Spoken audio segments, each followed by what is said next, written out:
Andrew Tate is no doubt the most notorious alpha bro. He rose to popularity years ago, pushing back on feminized culture, toting some semblance of traditional masculinity. Andrew Tate copycats have also risen up as well after seeing the demand for this type of real talk. It's cool that she's sticking with you right now because you're trying to build yourself. But at the same time, if some guy like me comes up and gets in the way, she's gonna choose me over you. And while the manosphere and Andrew Tate have said true things about masculinity, they are often coupled with lies that directly contradict the truth of the Bible. The options for men aren't feminized Christianity or alpha bro. In this video, I'm going to be comparing alpha bro mentality to biblical manhood, because I believe that there are some things that Andrew Tate and alpha bros do not understand, and I think the Bible can shine light on it. Alpha bros are emotionally detached, while biblical men are emotionally present. If you genuinely listen to some of these alpha bros, a lot of what they're saying isn't necessarily the worst thing in the world.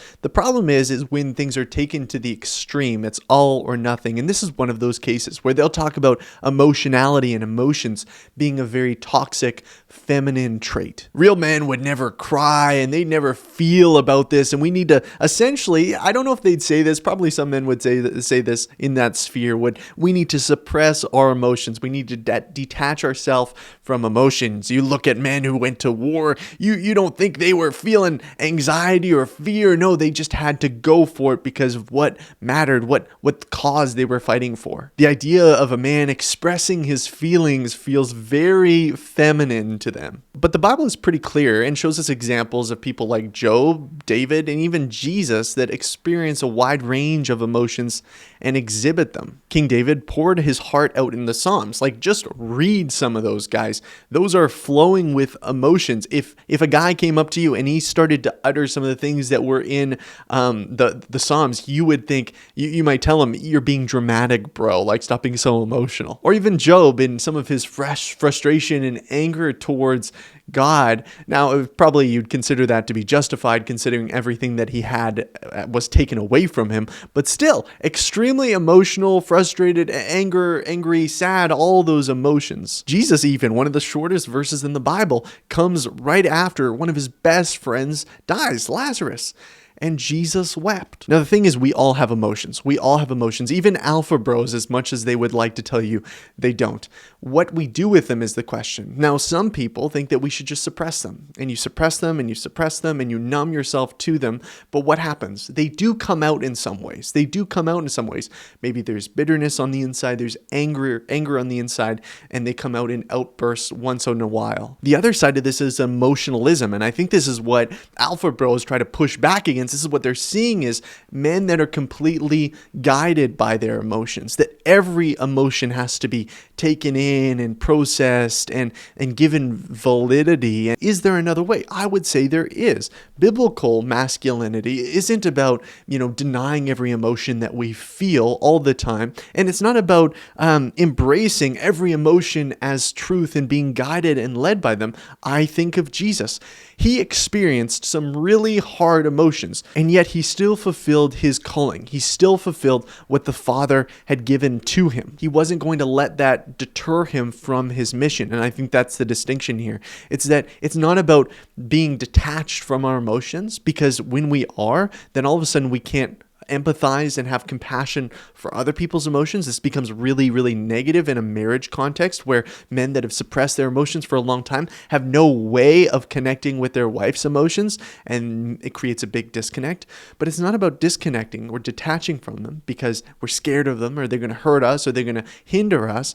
But it's about having the maturity to receive those emotions, to feel them, to even verbalize them from time to time in a mature way, but not letting them determine our path or our direction. The second comparison is that alpha bros are self-sufficient, while a biblical man is God reliant. Relying on other people is seen as weakness. It's like, can't you pick yourself up by your own bootstraps and do it yourself? You really need other people to baby you. This is kind of what we hear. I think of King Saul. He was the first king of Israel, handpicked by God.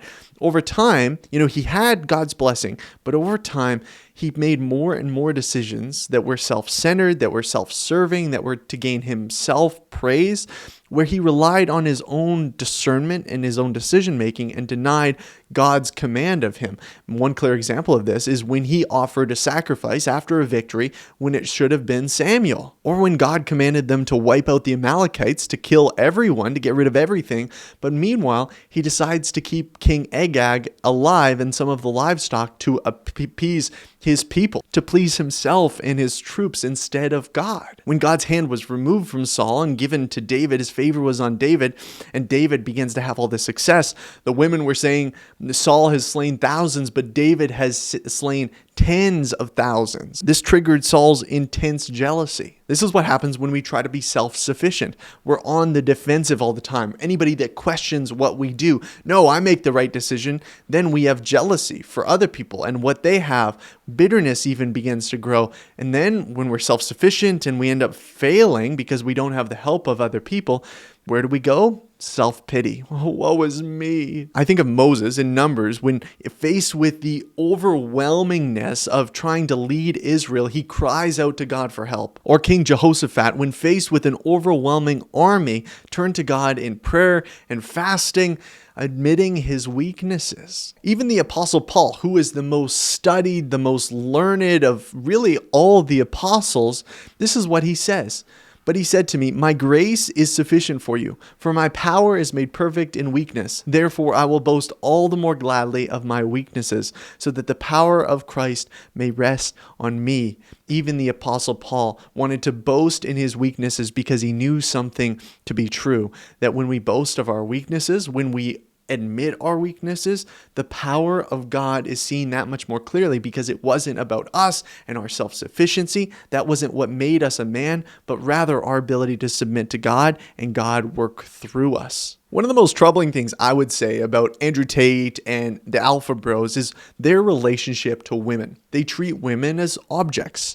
Meanwhile, obviously, biblical men, they treat them as image bearers. I see again and again online, even the terminology of a high-value woman or a high-value man. It's treating women and men like objects, like things to be commodified, possessions to behold. How can you manipulate a woman in order to get laid? Now, the issue is the other ditch to this is to become a nice guy. Oh, you know what? I love women and I want women's approval and their affection and their acceptance. So I'm just going to go along with everything that they ever want, and I'm going to let them lead and them make the decisions and them decide everything. And I just need women's approval and security in them. So I'm just willing to give everything over to them in order that they give me that. And these nice guys, these white knights, are insufferable, right? Insufferable. And so the Alpha Bros are looking at them and like, we don't want that. We don't want any of that. So then what are we going to do? We're going to mistreat women. We're going to treat them as objects. And you see these two ditches that go back and forth. Biblical masculinity, meanwhile, is neither of these. Gets so far away from both of these. It recognizes that women are created in the image of God, with dignity, with worth, with value. And then it also recognizes that men need to make hard decisions, that we're to lead, to protect, to provide. It points out in the garden the main problem with nice guys. Adam was the first nice guy. He stood idly by as Eve was taking the lead. She was talking to the serpent. The serpent was deceiving her. She ate the fruit. She gave it to him. He ate it. Who was the beta in that situation? Obviously Adam, right? He was playing the nice guy. He was playing the agreeable husband. Yeah, you know what, wifey, if you want to do that, sure, let's go over there to that tree.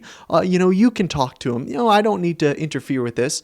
Maybe he was even afraid of, if he were to interfere, maybe she would be angry at him. That would, loosen his grip on her affection of him and weaken his security. Man, we can't have that happen. So where do we go? For biblical men, what is the call? It's not to all of a sudden mistreat women or treat them as objects or to control them or manipulate them.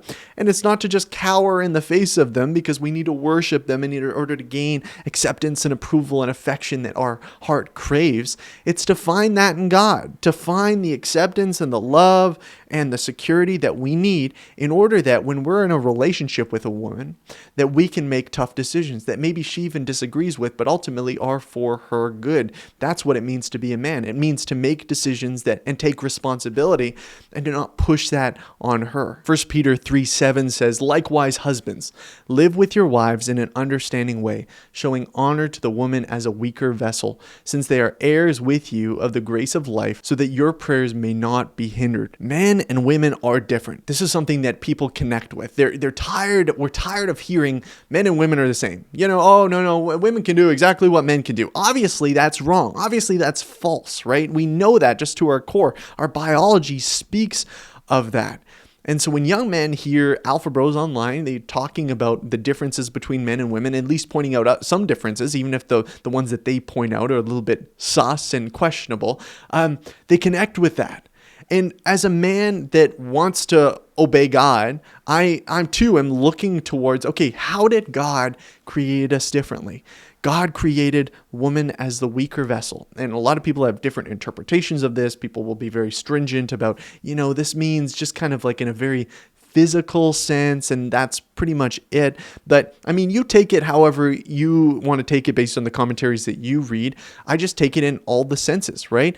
Women are the weaker vessel. They are sensitive. They need more. They need more love. They need more compassion. They need more care. They need more protection. And as a man, it's your duty to provide that for your woman. I think of Boaz, who took Ruth, who her husband died. She's in this really challenging situation. There's a famine going throughout her land. She's living with her stepmom, and he takes her and he becomes the redeemer, essentially, right? This man that can come into this family and save this family line. Now, I don't want any of you guys taking on a God complex. That's not what this is about. It's about showing respect, kindness, and compassion, and your courage is serving this woman. That is where your courage should be. In all these points, and there's obviously more things I could talk about, but there's shreds of truth that these alpha bros are capitalizing on, that they're pointing to, and people are connecting with. Yeah, there's something wrong here.